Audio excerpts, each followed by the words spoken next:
ससुई के चयो ससुई तू वने थी जबलन पर तोखे खबर आहे तो ते कई जानवरन तुसा विढ़ंदा। जवाब नहीं सतन किथा चई आशिकन जे अग्या बतू छा बींदा सही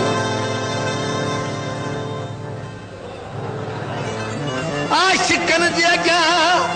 बतू छा बींदा जिनके सिक सजन यार जी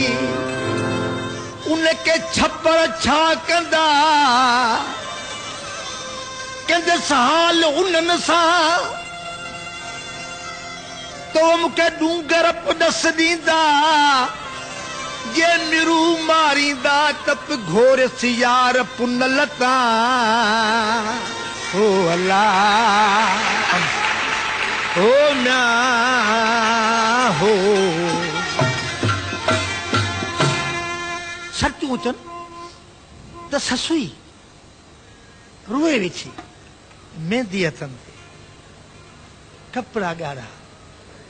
सतन के खुदरू आदि तू छो रोए पई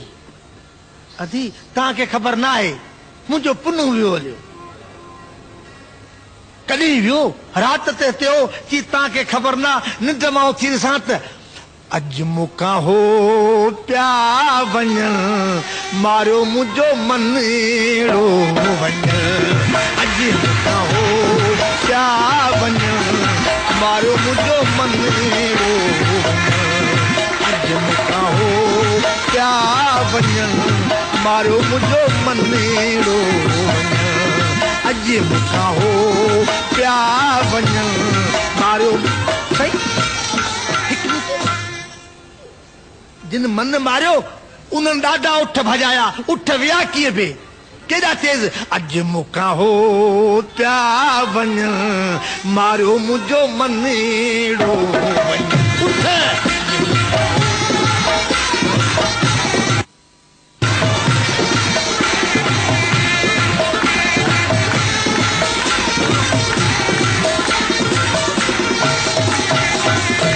ससुई ॿियो बि पुनू हूंदो खाली इहो अदी ॿियो पुनू मूंखे चओ थियूं जति दिलि हुई में हिकिड़ी सावियो दिलि बरी खणी दिलि हुई में हिकिड़ी सावियो दिलि बरी खणी अदियूं सिक्का थम तिन जी घणी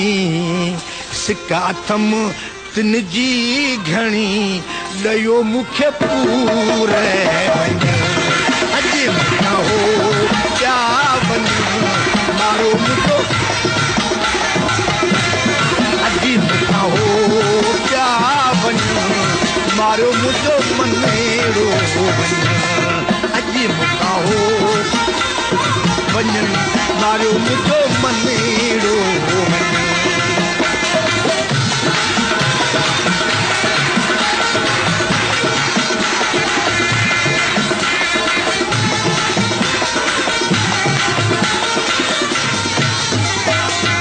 ओ ससुई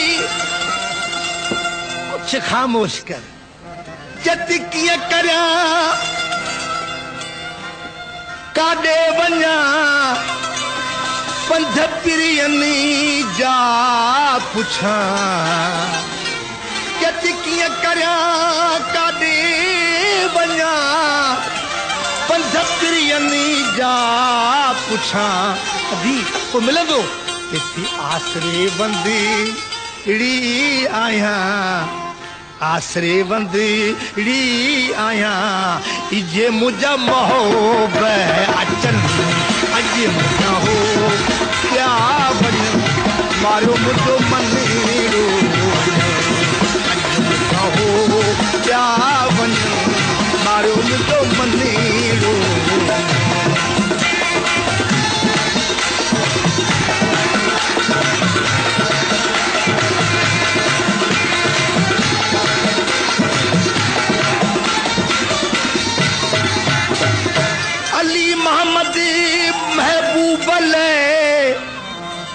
साईं अली मोहम्मद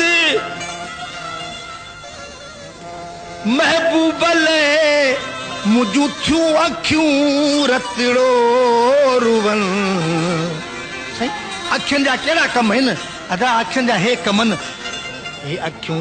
कंहिंसां कोन कुझनि पोइ कनि छा थियूं चए थियूं अखियूं पंध पिरियनि जा पुछनि अॼु हो क्या वञ मारियो मुंहिंजो मनेड़ो अॼु मूंखां हो क्या साईं अॼु मूंखां हो पिया वञ मारियो मुंहिंजो मनेड़ो अॼु मूंखां हो पिया वञ मारियो मुंहिंजो मनेड़ो